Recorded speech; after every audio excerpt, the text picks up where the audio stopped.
je dôležité si uvedomiť, že na základe aj správy pána Draghiho vidíme, že Európa zaostáva v tej konkurencieschopnosti a to je dosť často aj preto, lebo my nemáme ani adekvátnych, tak povediať, súperov na globálnom poli voči americkým, digitálnym firmám, bankám alebo niektorým elektronickým spoločnostiam a preto vlastne chceme trošku robiť zmeny aj v otázkach tých politík, ktorí sa snažia vynútiť väčšiu konkurenciu alebo hovoria o tom, ako sa správať napríklad k zlúčeniam niektorých spoločností.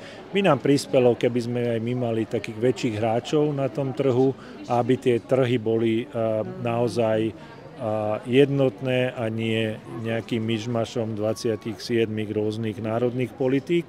Takže aj tá politika z hľadiska konkurencieschopnosti musí byť taká, že štátna pomoc podľa aspoň môjho názoru mala by byť naozaj obmedzená do tých sektorov, kde môžeme očakávať, že prostredníctvom tej štátnej pomoci prispiejeme k tej digitálnej alebo k zelenej transformácie ekonomiky a nechrániť možno tie firmy a tie technológie, ktoré sú viacej spojené možno s 20. storočím a nie 21.